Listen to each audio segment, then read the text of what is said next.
of Productive Dentist Academy Podcast Network.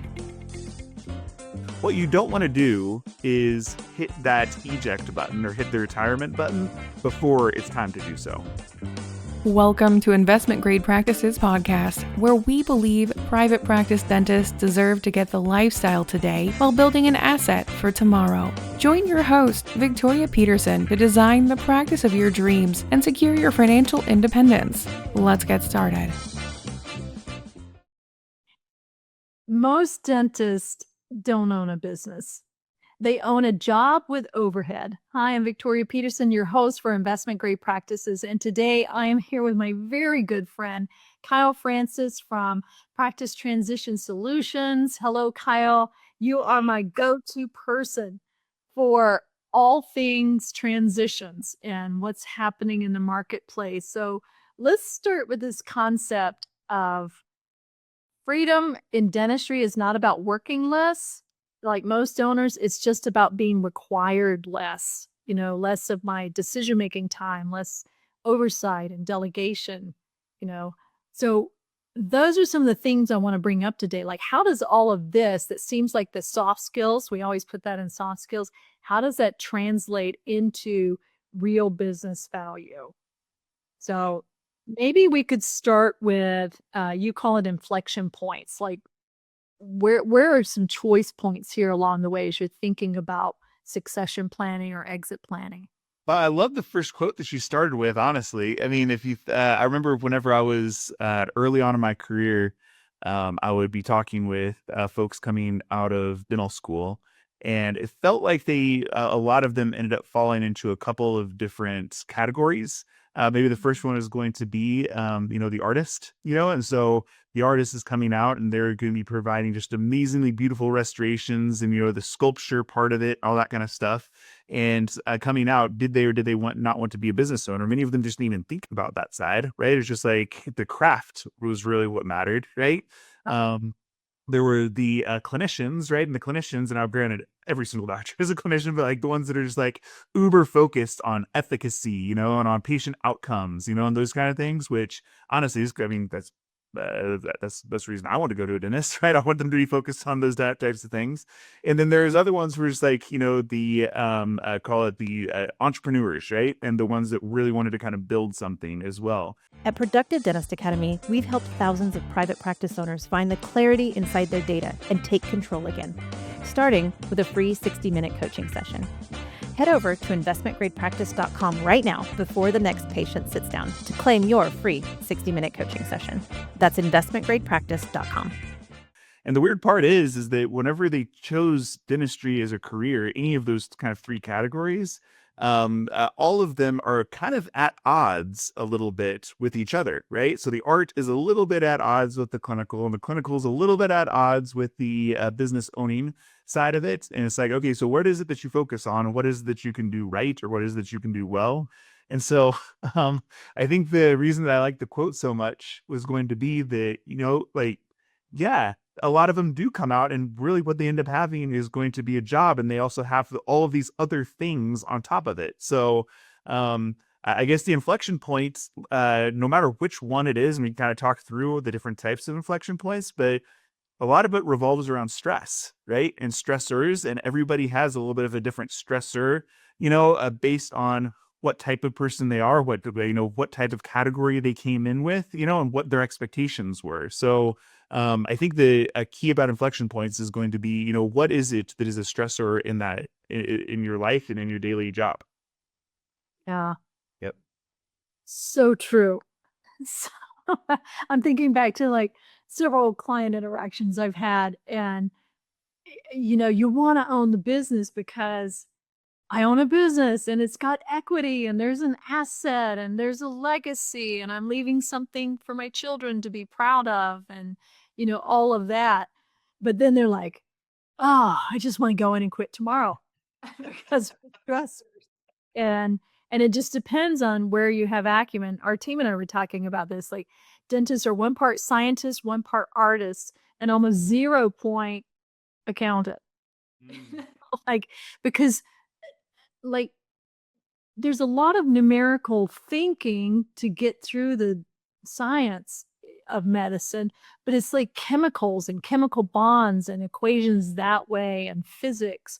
It's not hardcore statistical analysis and finance and balance sheets and liability assets and liabilities and things like that, And I think one of the biggest stressors, and I don't know, these aren't problems you deal with at all. But I think our balance sheets are somewhat upside down in terms of the reality of ownerships. So on our financial balance sheets, inventory and equipment, that's listed as an asset, right? And so when you go to evaluate a practice, there's assets and that's the inventory. Yep. But people and payroll are listed as a liability. Hmm. And I think that's like when you go to sell and you're valuing a practice, it can be look like that. But in the day-to-day reality of building and growing that business, the people are the asset and your debt on that equipment is actually the liability. So I don't know how to flip it around and have a people balance sheet. That'll never come in the account. Oh, that's really interesting. So I do agree with you that, I mean, people are typically the biggest asset of the practice because I think that I think I learned this from you actually, which is going to be, whenever a person walks into a practice, the reason they keep on walking into that practice is they like the people behind it, right? So it's just like how it is that you're made to be feel, walking in and out of the practice, and like all the different touch points that are associated with it. And all those different touch points are not going to be the type of ADEC equipment that you have, right? That can be an ancillary, right? But most of the time it's going to be, the smiling face, right? And then how much they're helping me and how much I'm learning while I'm there and all that kind of stuff. Yeah. And yeah, it's kind of funny, but like if we go back to the idea of inflection points, I hear this often that one of the biggest inflection points is going to be the HR side, right? Which is going to be like, how much stress is it, managing the expectations of your entire team, right? And are you living up to that? Is it something that you like to do? Is it something that you like to be communicative about? Even if you don't like it, can you get good at it? Those kind of things. And even if you can get good at it, is it something that you want to continue to do as well? So HR is definitely one of those big inflection points that we end up hearing on a day-to-day basis as we're doing valuations.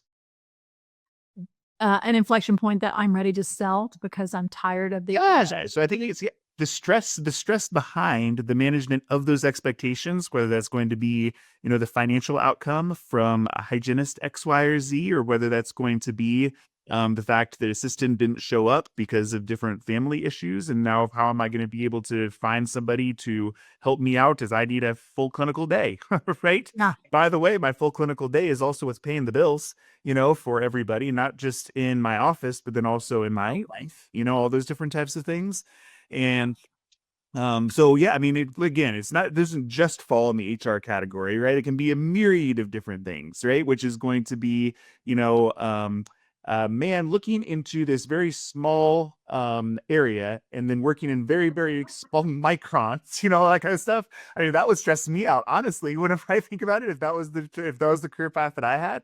And so anyway, but I think that, all of these different types of inflection points, whether it's going to be, hey, I have now built a practice that is going to be way bigger than I ever thought that I would have, and what is next, or hey, I have now completely and totally utilized my capacity, right? And so I'm going to have to completely rehire everybody because now we're going to have to extend hours, or, oh my gosh, I need another location, or I need additional operatories. And now I've got to go through a construction project. And some people do not appreciate going through construction projects, even a little bit, No, so- I'm married to a custom home builder. I don't think anybody appreciates going through a building project, including the builder.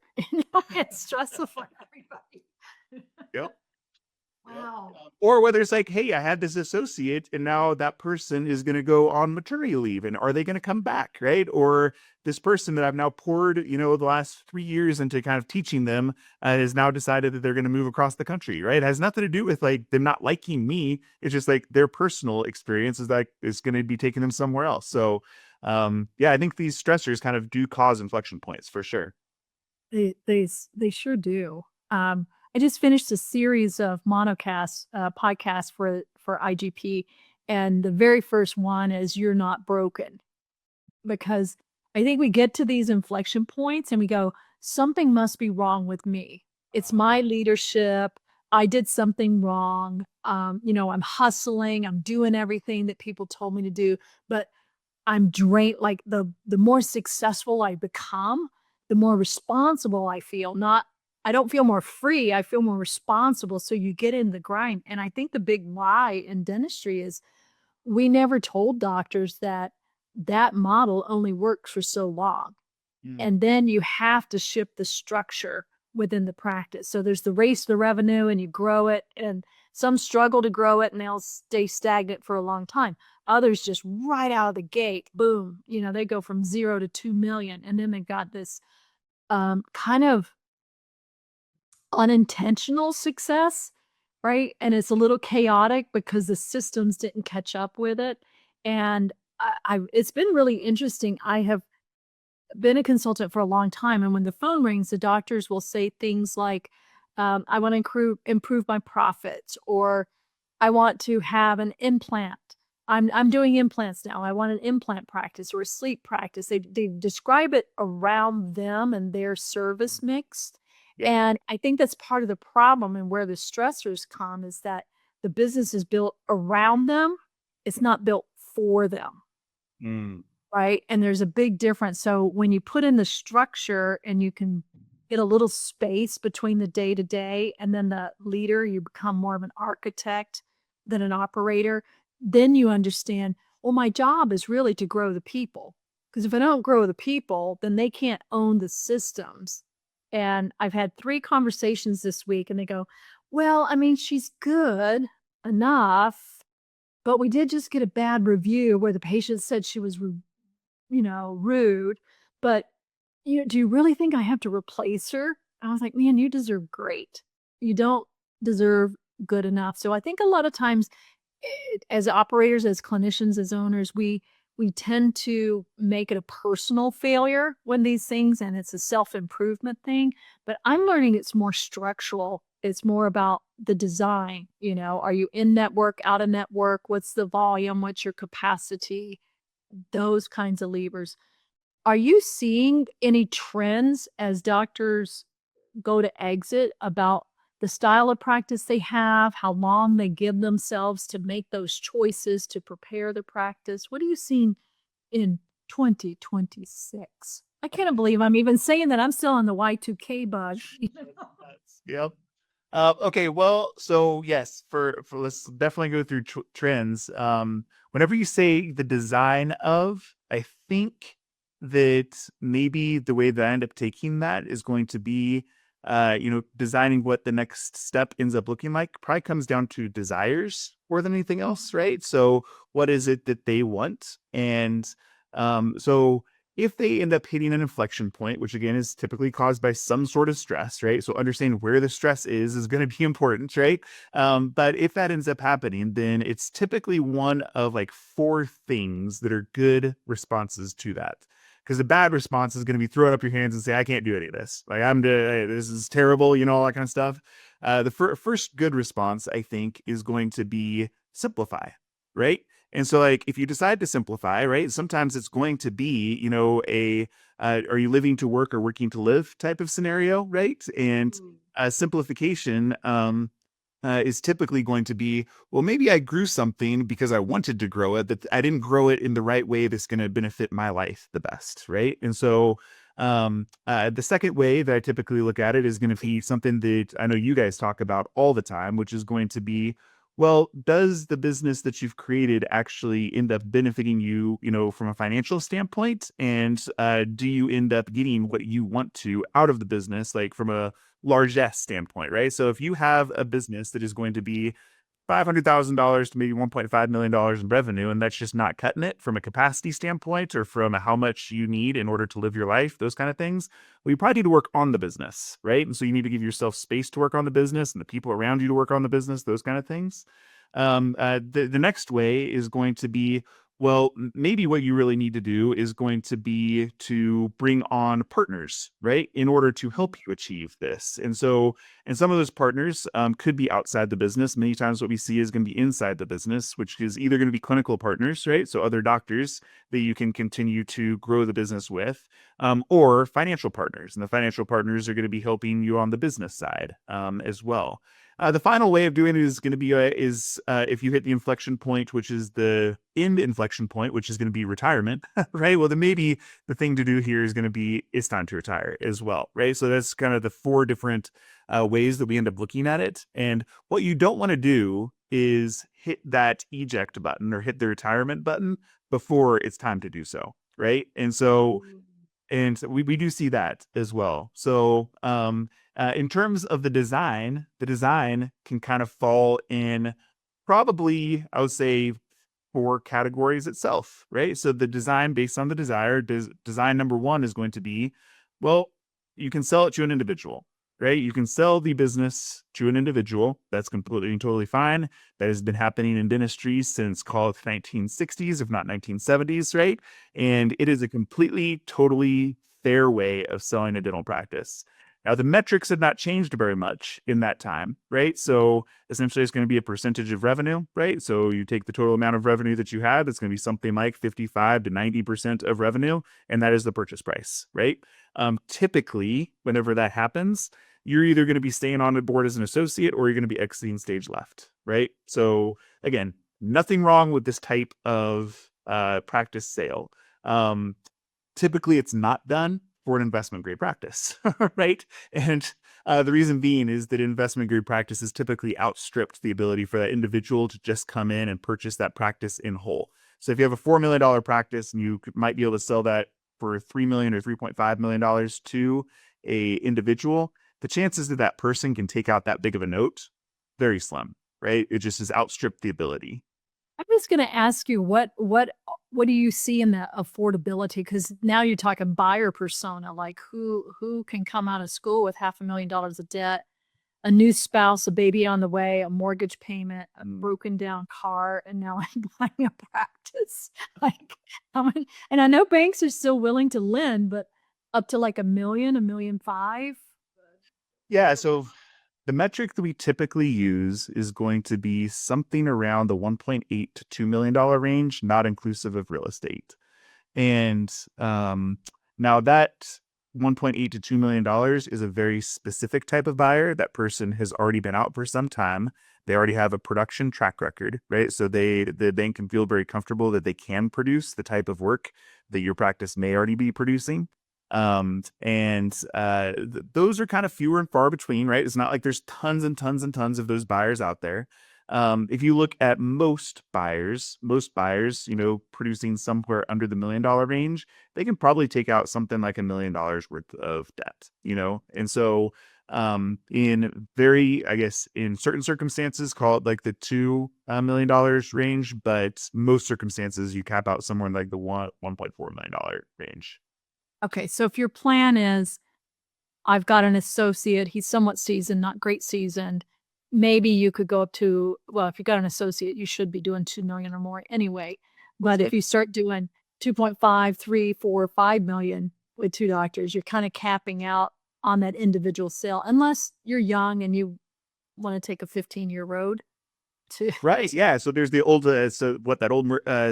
consulting company, Mercer, right? That used these types of sales that were kind of more incremental sales, right? Yeah, exactly. Yep.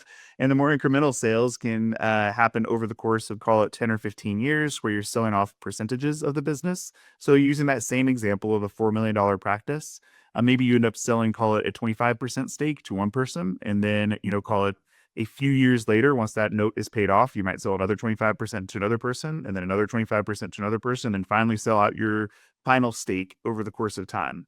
Again, this is completely and totally acceptable. I've probably done 40 or 50 of these over the course of time. There are some unintended consequences to think through. One of them is going to be, at some point or another, you end up being a minority shareholder.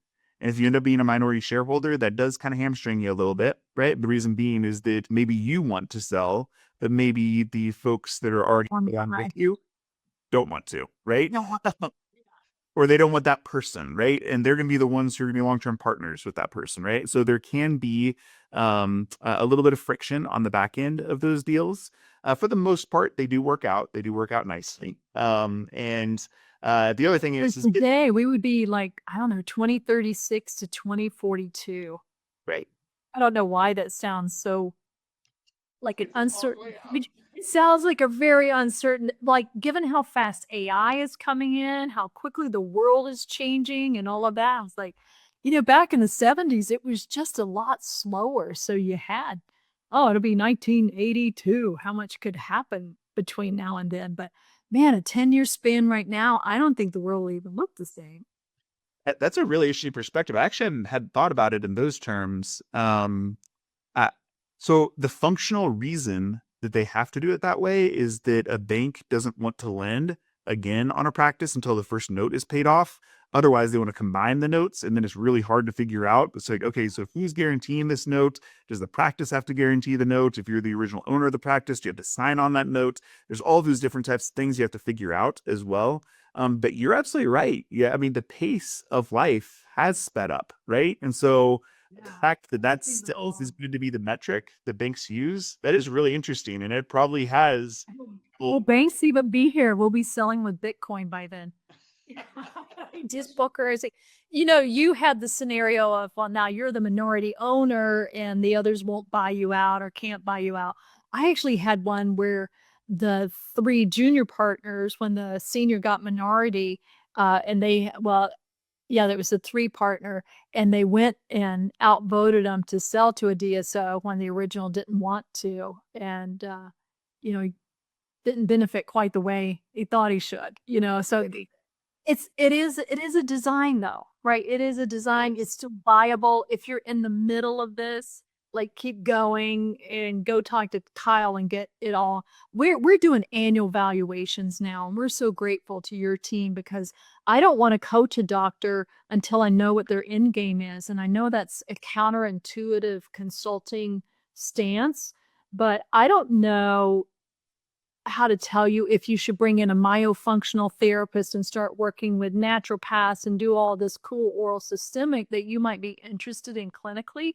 If your game plan is to sell in a year, or if your game plan is to sell in 2 years and you need 6 million for your retirement, but you've saved up 2. So about you and I probably started working together, 3 years ago or so, and just said, let's define the end point. And then, we've just gone through annual planning and updating annual plans. And I was working with one of our clients and I said, you grew 41% and 51% year over year, 51% of production year over year. Yet she invested a lot in CE, a lot of equipment. So profits weren't feeling there. So this year we're not focused on the team so much. We're focused more on the profits. And I said, when we set your meter for profitability, I want to know what your end game is, because what if you're profiting 300 grand a year, but you would have gotten to retirement in 6 years if we had profited 400 grand? Like, I don't want to miss it by 20-25%. So, yeah. All right. Designing. Well, so yeah, no, I mean, so what you were just talking about, I think it kind of revolves around that whole concept of desires should inform your design, right? And so like, what it is that you want out of, whether it's life or out of this practice or out of retirement or out of, how you feel on a day-to-day basis or the type of treatment that you're doing, all of those different types of things. I feel like there's not necessarily enough thought putting into like, what is it that you want to be when you grow up, right? Not just like whenever you grow up in dentistry, it was like, okay, next steps as well, right? And right, because you've got a life outside this, and you can't just go home and say, "Hi, honey, I'm here." Your wife's going to throw you out the door. I remember selling a guy's practice in Virginia Beach, and he came to me and he said, well, how many rounds of golf am I actually going to play a year? Those kind of things. And what we ended up doing for him was going to be figuring out a scenario where he could continue to work in the practice 2 days a week. And we thought we were only going to do that for another couple of years. He ended up doing that for 11 years. He just still enjoyed it. Wow. A Monday, hung out with friends on a Saturday and a Sunday, and he worked on a Monday, right? And then the rest of the time he had moved his entire life down to Miami, and so like Well, there's lots of different ways of skinning the cat if you actually think through what you end up wanting and what is the best way of accomplishing it. And the hard part is like hearing you say, okay, well, what if they did end up going and taking that course about myofunctional therapy or about, all of these different types of things, and they change their practice pretty systemically, and then now suddenly they can't get what the investment grade would have been out of the practice because now everything has changed, right? And so Right. I'm not saying don't do it. It's just like, let's be thoughtful about Be your reasons to intentional. do it. Yeah, Yeah. exactly. Exactly. Oh, I love it. All right. So what's the third design? And maybe incremental sales, I put in an extra one there for you. What's the next? Yeah. Yep. So third design is going to be in some way or another bring on a partner, right? And so I think that partner is going to be either from a clinical standpoint, which is going to be most apropos whenever it's going to be just like one doctor, then you're selling it to like half of it to another doctor, and you don't have desires of expanding beyond that. I think a clinical partner can be really good there. Maybe finding somebody who ends up being good at some of the things that you're not good at, those kind of things. Maybe, the insource a few more of those things, all that kind of stuff. But look, partnerships in dentistry work out very nicely, so 80% efficacy over 10-year time horizons is really, really good. And so I'm not afraid of doing those different types of deals. I am much more afraid of putting associates in there for long-term associateships and then hoping they become partners. There's this really great book, Blink, by Malcolm Gladwell, about how people make decisions, right? And I think you've probably already made up your mind on that associate, whether they're partnership material or not. And if they're not, and that's what your desire is to have a partner, well, you need to be able to fire fast, and you need to be able to reorient yourself in that way too. Do you agree with that?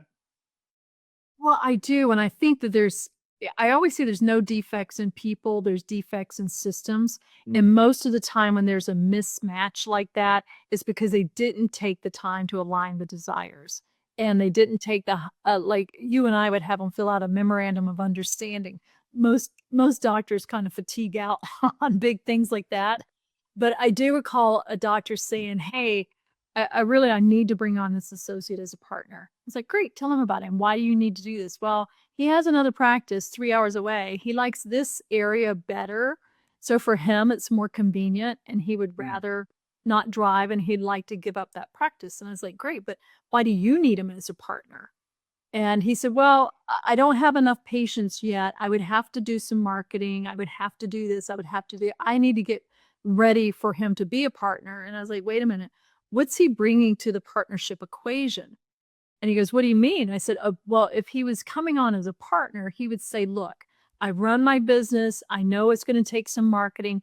I'm willing to roll up my sleeves. Let's host a party. I'll get in the community. I'll do some speaking. I've got some budget that I can bring to it for marketing. I understand. So if he's not talking about being involved in marketing, then you're giving away half your profits for somebody who wants to be an associate. Right. Yeah. Well, so so this is something I often say. This is something I often say to doctors, which is going to be the reason that you do all of these different transactions that we've just talked about to this point. We're taking the financial partner thing out of it for a moment, but like all of the different ones where you're selling a certain percentage of your business to another clinician, the reason that you're doing it is almost never financial. And the reason being is that you almost always make out better by keeping all the equity for yourself over the long run, because the way that the bank prices it just happens to be lower than what it should be any other way, right? So if you ended up owning a biking manufacturing company, it typically actually does make sense to bring on partners there because they're going to be buying in for what is the actual true value of that business. It just happens to be lowered within dentistry because of the provider risk that is associated with having those two persons or that person's two hands in that mouth is the thing that drives all the revenue. And if something goes wrong with that, then the revenue goes away. Right. And so, but yeah, whenever we think about, if the best financial decision, if it was to bring on a partner individually, is probably going to be just to keep it as long as you can, then really what you're doing is you're doing it for cultural reasons. You're doing it for ease of life reasons. You're doing it because you want to mentor somebody, you love the teaching aspect of it, all those different types of things. Maybe it's a family member who's coming on board, but call it, 15 years ago, whenever the consolidation wave of dentistry started, that really did bring on other types of options, especially for these, call it investment grade practices, right? Because if it is going to be an investment grade practice and the value of the asset that you've created is going to be one of the driving reasons of doing these different things, then bringing on financial partners can be very applicable as well. Let's talk about that. Yeah. So I mean, a financial partner, so typically that's going to be a group or kind of known as a DSO. I remember back in the day, DSOs weren't even a word, they're a marketing term, right? And at that point, it was a holding company, right? So it was a holding company or an umbrella company. And DSOs came around because they wanted some sort of marketing terms. That way the people would take them more seriously. Interestingly enough, I would say that the early DSOs did not do very well from that brand. They kind of ruined it. So you hear all these other terms that are out there, right? So CPO, Oh, it's right. MSCPAO. Exactly. Just know that all of them are marketing. Oh, we're not that. Oh. Right, yeah, exactly. Yeah. I guess look, there's 350 of them that are out there now. And if you look at those 350 that are out there, I would consider, 100 of them I wouldn't touch with a 10-foot pole, right? So they're ones that would be very, very challenging, I believe, for most doctors to be good with, whether it's ethically, how they're treating their patients, how they're treating their staff, the type of hoops that they have to jump through, the type of materials they have to use or don't have to use, those kind of things.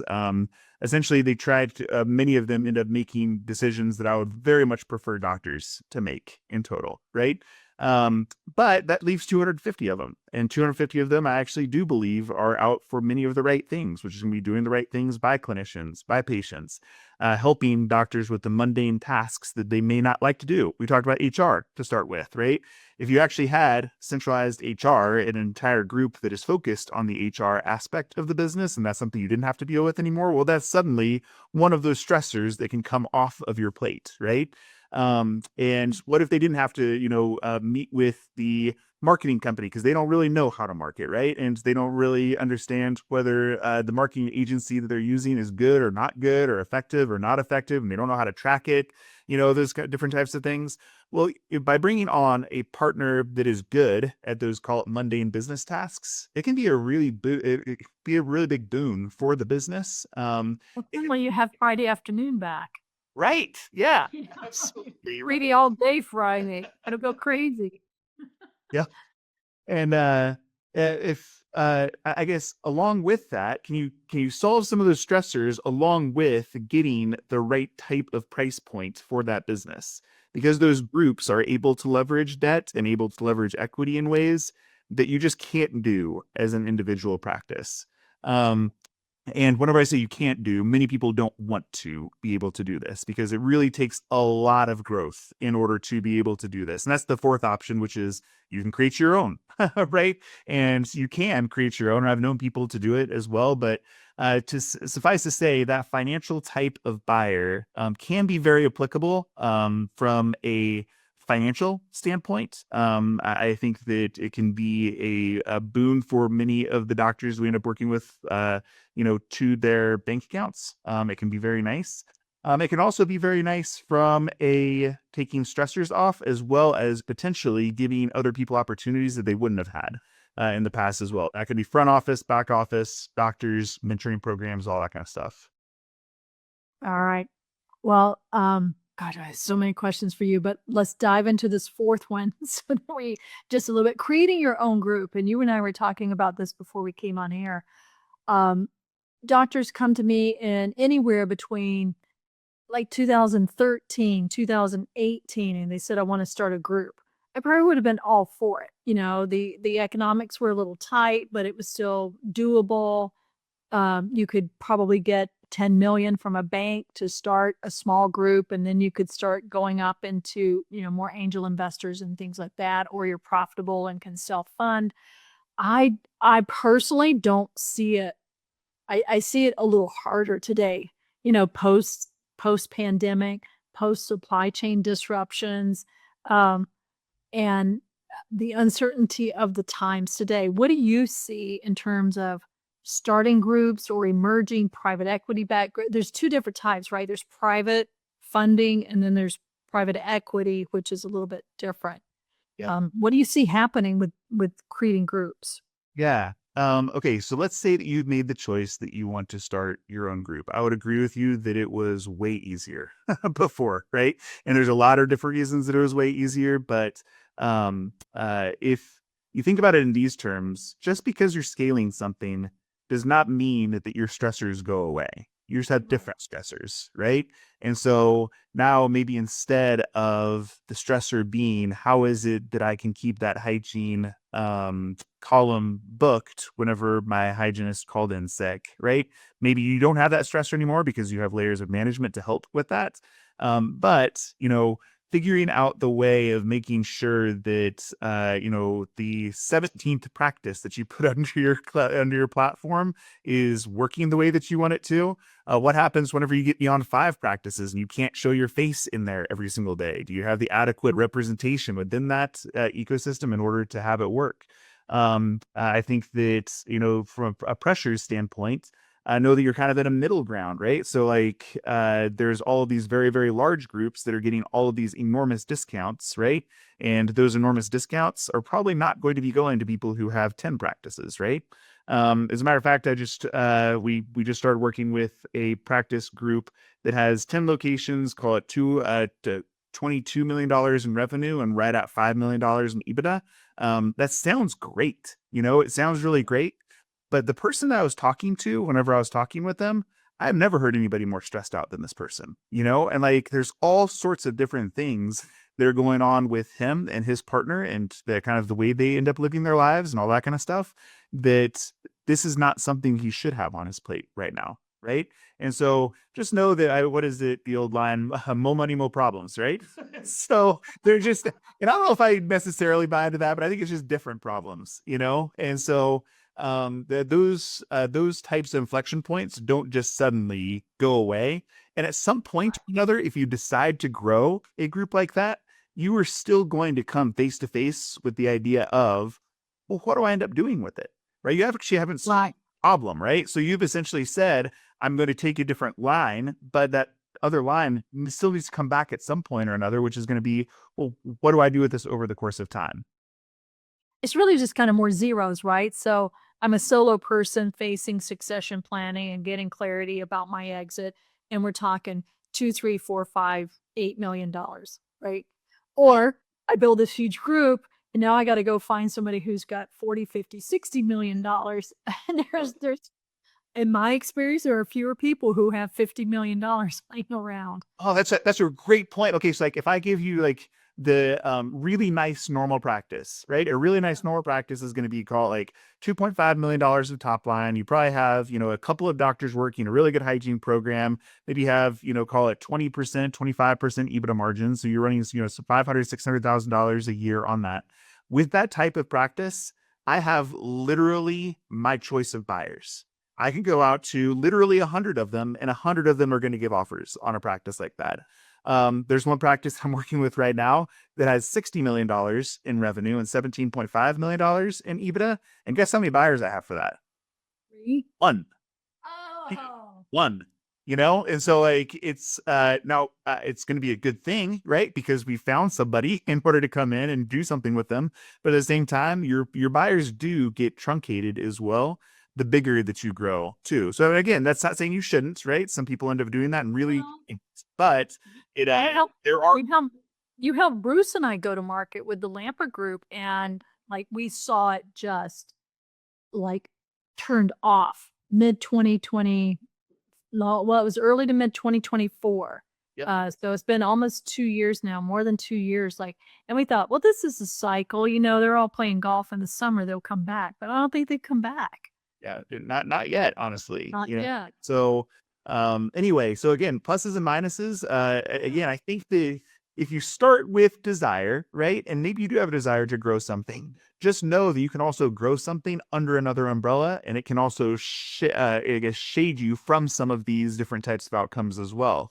And so I think the earlier that you start figuring out what it is that you want, the earlier that you can come up with a plan, which will allow you to get what you want out of it. Oh, I love that. You're right, because there are, um, gosh, we're just going to have a whole nother podcast on this because I love the way you say about a third of the groups that are private equity backed um, don't. They're going to be pretty obvious, like the ethics. You ask a few questions about that, but for the 2/3 that are, there are some great joint ventures, sub DSOs you can own into your practice. They're not as many where you get whole co stock or on par stock, but there's still a few of those. But you still can be the leader. In fact, it's required to be the leader in the practice in most cases, and I love those. One of the things that we've noticed is that, and we've started a whole different service line, the Clinical Calibration Institute, is we've helped doctors transact now for 2 decades, and those who transact into larger organizations or have financial partners and, to your point, clinical partners for cultural reasons, the clearer you are on your philosophy of care, this is what we believe in, this is what our ethical standard is, this is how we treat people, we do this, we don't do that. When we see this, this is how we diagnose it. Like it is really, I'm not saying it's easy to wrestle it to the ground, but if your clinical standards are locked in like a system, when you go to sell, your financial partners don't want to change that because that's your secret sauce. That's your special thing. And they're actually buying you. You get more value because you can say, this is how we run our new patient exam. This is how we diagnose. This is what our options are. This is how we get there. Without it, if you don't have standards, they will try to impose standards and through metrics, right? And I saw California just came out with legislation, Oregon, several other states, doubling down on equity groups having no say in the diagnostic equipment, the exam process, or interfering with the patient's clinical rights. And so that's where we do a lot of work is I don't think doctors have thought, they think about practice management systems, right? I need to have a computer and a schedule and a way to collect money. But I don't think they've yet started thinking about what are my clinical systems? So, what's your standard for perio?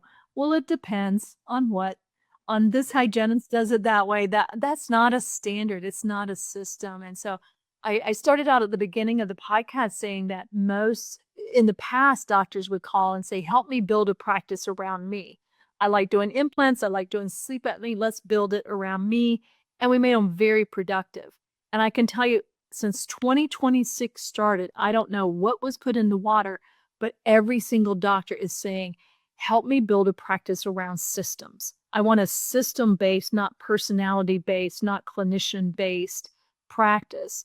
And I think it's because solo doctors are waking up to it's really hard to be a solo doc and you need that associate, you want that partner. And so maybe that's why I'm seeing more doctors interested in building an investment grade practice. But then once you build it, what do you do with it? So, right, you see. And as you're, well, it's funny as you were just talking about that, this literally just came to mind. So I'm hoping this is a good analogy. We're gonna find out. You're gonna tell me whether it is or is not. Um, Creating an investment grade practice can go one of two ways. It's either going to be your investment or it's going to be theirs, right? And so I feel like an investment grade practice to me is going to be something that is working for you in the way that you want it to work and working for you financially in the way that you want it to work. And that means you could be doing that with a partner, right? As a for instance, right? And sometimes putting an investment on steroids in that way can be a really good thing. However, the flip side can also be true, which is going to be, okay, if you go into this thing without systems and you go into it without standards, and you go into a scenario where you have brought on a financial partner, well, then who actually is running the investment? They are, right? And so if they are running the investment, maybe you feel completely and totally comfortable with that. It's not necessarily a practice I'd want to go to though, right? And so I want those standards and those systems put in place so that way it works well for you, not just your investment partner. That's right. And that's one of the systems that I think you and I are probably still on the very early wave of this, of having this deep desire for doctors to say, exiting my practice, should be systematic. You know, Yeah. because if I had a system, especially if I want to bring on a partner, I would want to have those conversations up front that said, not only what do you do if you die or you're disabled, you've got key man insurance for the disasters, but I don't think anybody is really planning for what's our tipping point? What's our exit point? If somebody came along tomorrow and offered us X millions of dollars, would we say yes? And when would we say no? And what would the scenarios look like for us to exit? Do we exit together? Do we exit separately?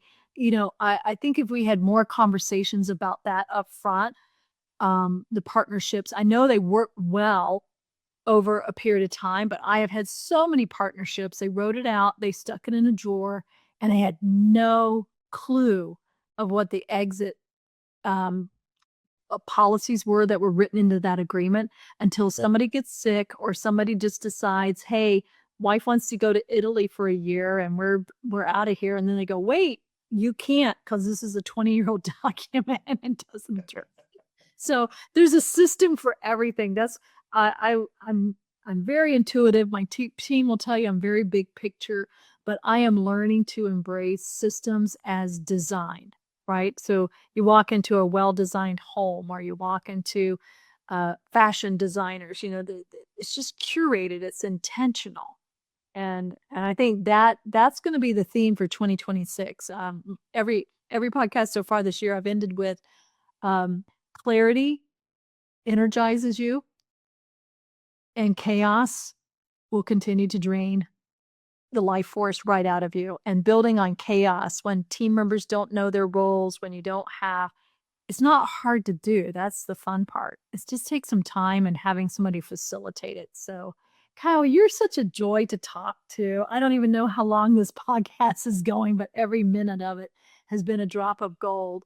I'm titling this one, by the way, Desires Inform the Design. I love it. That's great. Well, it's always great to chat with you. This is probably our third or fourth podcast. You were part of our Built to Sell webinar series. We closed that out December 31st, but I think we may be bringing that back in the spring for those. We had helped so many doctors. I think there were 400 or 500 dentists that downloaded that webinar series. And it's just been so enjoyable working with you over the years. And thank you for sharing your knowledge. Vice versa. You're the best, Victoria. Yeah. If anybody wants to get in touch with you or your team at PTS, what's the best way to do that? Yeah. So either go to our website, which is professionaltransition.com. Both of them are singular, professional transition. You can find us on any of the social medias, whether it's LinkedIn or Facebook, all those different types of things. You're more than welcome to give us a call. And we also have, folks on a chat on the site as well. So any of those ways work well for us. That's awesome. All right. Well, here's to a great 2026. You're here. You're here. Thank you for tuning in to this episode of Investment Grade Practices Podcast. If you find value in this episode, help us spread the word by passing it along to a dental friend, subscribe, and give us a like on iTunes or Spotify. Learn more about building your investment grade practice at productivedentist.com today.